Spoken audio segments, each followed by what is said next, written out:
Morning everyone. বন্ধুরা সকলে কেমন আছেন? আশা করি ভালো আছেন। ঘরের ফ্লোর করতে আপনি মাটি ভরবেন না বালি ভরবেন, এই নিয়ে অনেকের মনে কনফিউজ থেকে যায়।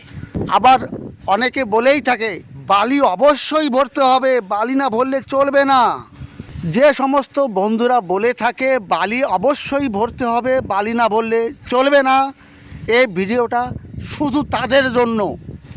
শুধু ঘরের ফ্লোর নয়, আপনি এই ফুটিংয়ের ক্ষেত্রেও মাটি ভরাট করতে পারবেন, কোনো টেকনিক্যাল ইস্যু আসবে না, এটা আমার গ্যারান্টি।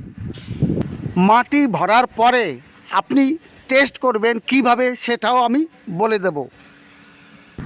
আপনি মাটি ভরতে পারবেন, কিন্তু এই কৃষ্ণ মৃত্তিকা অর্থাৎ এই কালো মাটি কিন্তু ভরতে পারবেন না। ভরতে হবে আপনাকে ইয়েলো সয়েল, এই হলুদ কালারের দোআঁশ মাটি। ফ্লোরে যখন আপনি মাটি ভরবেন, 1 ফুটের বেশি যেন মাটি ভরা না হয়। 1 ফুট হাইস্ট, 1 ফুট মাটি ভরার পরে আপনি ওয়াটার দিয়ে ফিলিং করে দেবেন, পুরো ফ্লোরটাকে জল দিয়ে ভরে দেবেন। 2 দিন পরে আপনি কম্প্যাকশান করবেন। কম্প্যাকশান করার পরে এই মাটিটাকে আপনি টেস্ট করবেন। কিভাবে টেস্ট করবেন দেখুন। মাটি টেস্ট করার জন্য 5 ইঞ্চি গোলায় একটা পাইপ নেবেন, এরকম স্কোয়ার নিলেও চলে, 5 ইঞ্চি হতে হবে। এইবার 5 ইঞ্চি গোলাই আর লম্বা হতে হবে 8 ইঞ্চি। সেই পাইপটা নিয়ে যেখানে মাটি আপনি ফিলিং করেছেন, করার পরে সেখানে পুরো পুঁতে দেবেন। পোতার পরে যে পাইপের ভিতরে মাটিটা ভরে যাবে, এইবার সেই পাইপ সমেত আপনি ওজন করবেন। ওজনটা হতে হবে আপনাকে 3 কেজি। 3 কেজি আপনার মিনিমাম হতেই হবে। যদি 3 কেজির কম হয়, আপনি আবারও কম্প্যাকশান করবেন, মজবুত করবেন। কম্প্যাকশান করে আবার ওয়েট করবেন, দেখবেন চলে এসছে 3 কেজি। যদি 3 কেজির বেশি আসে, তাহলে ওকে, একদম ফার্স্ট ক্লাস। আমি গ্যারান্টি দিয়ে বলতে পারি কোনো টেকনিক্যাল ইস্যু আসবে না এইভাবে করলে। যত বড়ই ইঞ্জিনিয়ার আসুক, এ কথা ফেলতে পারবে না।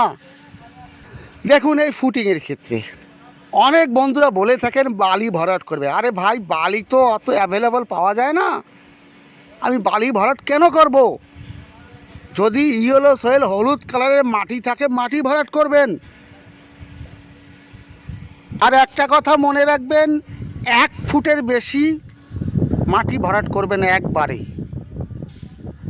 1 ফুট ভরাট করবেন, সে মাটি টেস্ট করবেন, পরবর্তীতে আবার আর 1 ফুট করবেন।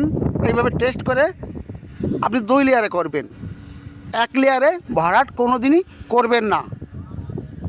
যে সমস্ত বন্ধুরা কমেন্ট করছেন, অবশ্যই কমেন্টে লিখবেন কে কোথা থেকে দেখছেন।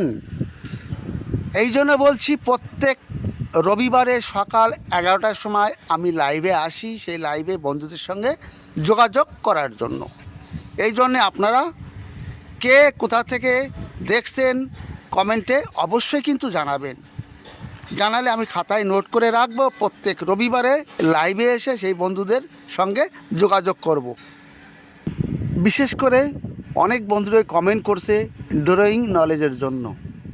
তারা খুব খুশি হয়েছে এই চ্যানেলের ভিতরে ড্রয়িং নলেজ দেখে, তাদের কাজ হয়েছে, আরও ড্রয়িং চাচ্ছে।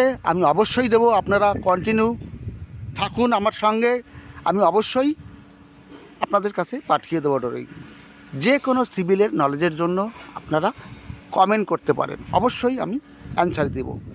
তাহলে বন্ধুরা সকলে ভালো থাকুন, সুস্থ থাকুন। আবার আপনাদের সামনে নিয়ে আসবো নতুন ট্রফি। All the best.